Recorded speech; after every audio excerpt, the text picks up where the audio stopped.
Utang na loob, Ines. Tulungan mo si Lolong. Diyos ko, buhayin niyo po ang anak ko.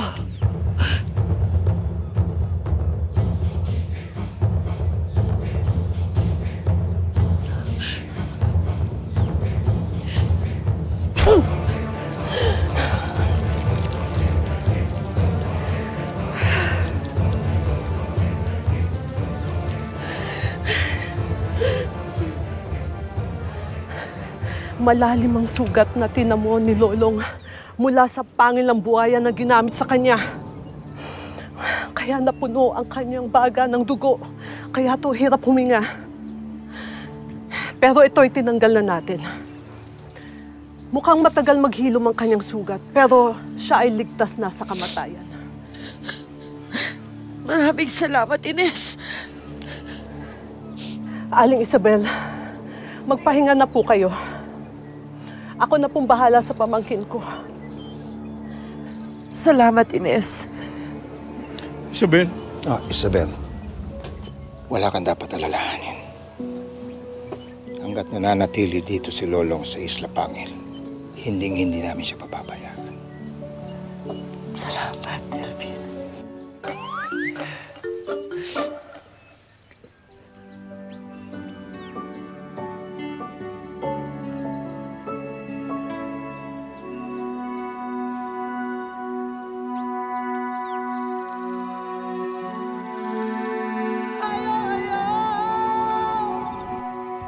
Alam mo, kailan kami nakapunta dito? Nila Chang Isabel tsaka nila Boss Canor. Nakakalungkot nga lang na kailangan sa ganitong sitwasyon pa.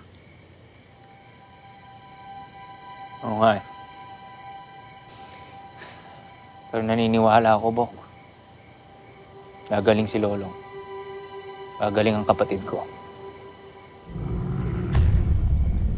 Naniniwala? Uy! Gulat naman ako sa'yo, Bok. Gulat din ako. Mga buwaya dito, mamumuhay ng tahimik kasama kaming mga atubaw. Hindi panganib sa mga taong nakatira dito yan. Minsan nga, nakakatulong pa ang mga yan sa mga mangingisda dito sa Isla Pangil. Ha? Talaga? Mukha naman. Hindi, inibago lang ako kasi masanay ako kay Dakila, di ba? May hindi ako kilala niyan eh. Baka... Parang si Dakila lang mga yan. Oo nga pala. Kailangan ko i-report itong nangyari kay Lolong. Kasi alam mo, naisip ko, baka mamaya yung mga atubano sumugod dun sa presinto, sila rin yung mga may kagagawa nito kay Lolong.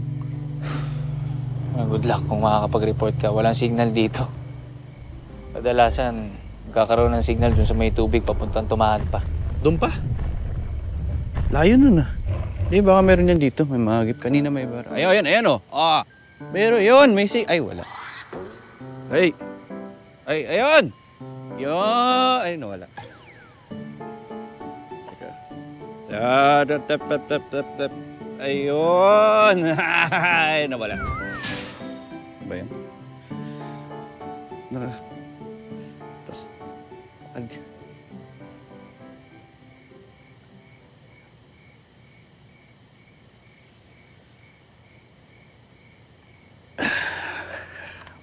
Tol. Baka masyadong isipin yun. So, yun rin naman ang galing di ba? Kagaling si Lolong.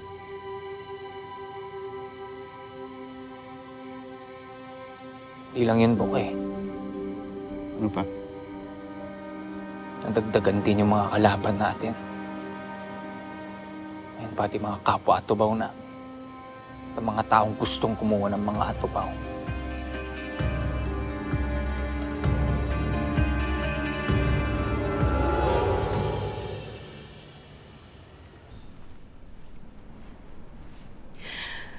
Mabuti naman at discharge ka na ni Doc. Akala ko magtatagal ka pa dito, anak eh. So, ibig sabihin, mainam na ang lagay mo.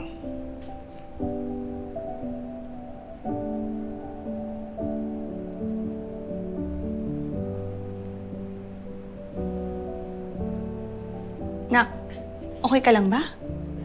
Hindi na natapos-tapos yung pagtutupi mo dyan eh. Baka naman may nararamdaman ka pa dyan sa loob mo, ha? Gusto mo magpa-check tayo kay Doc? Teka, tatawag ako. Hindi na po. Baka gutom lang po ito. Ay, tama-tama. Magsasanggipsal tayo pag uwi natin. Baka na nga, tutulungan na kita. Hindi ka matapos dito eh.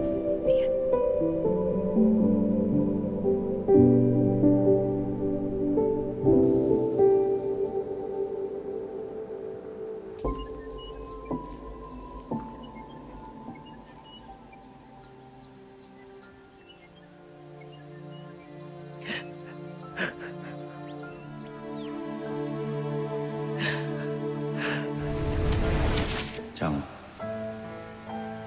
ganito ba kayo sa akin dahil sinikreto kong ako si Bangkil? Alam mo,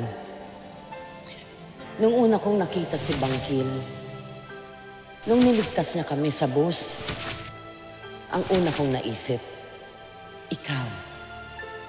Isa lang ang nahihiling ko sa'yo, ha? Mag-iingat, mag-iingat at mag-iingat ka, anak.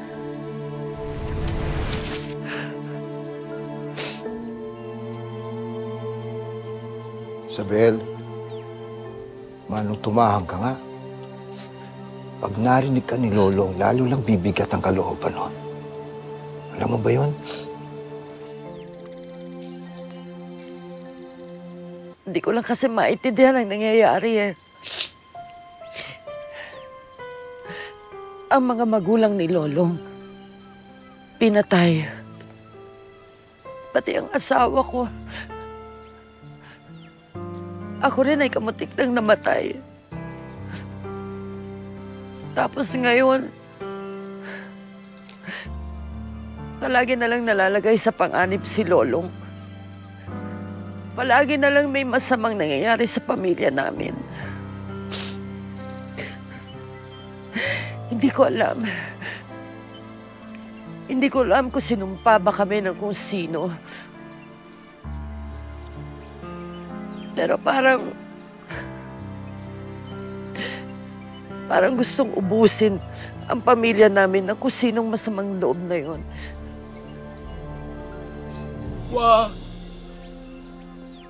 Huwag ka namang mawalan ng pag-asa, Isabel.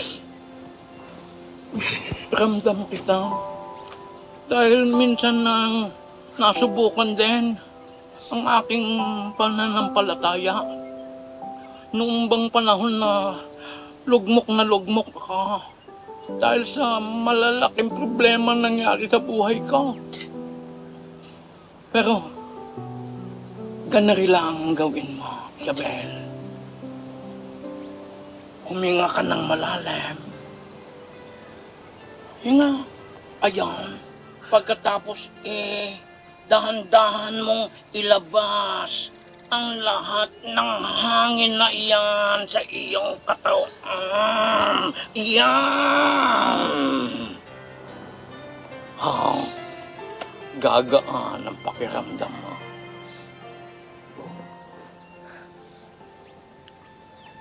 Salamat ka, Nora.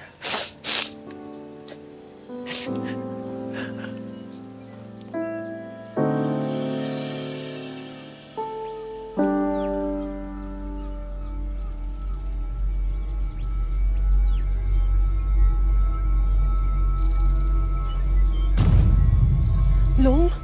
Apong Ayo.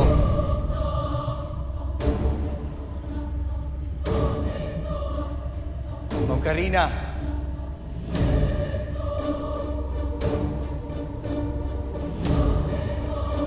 Apong Ayo.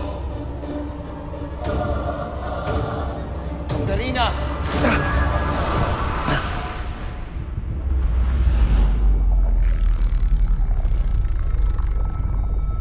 Iyong ipinangako na walang sino man dadampi sa yaman nating ubta. Dahil dito, magsisimula ang bagsik ng kapalaran!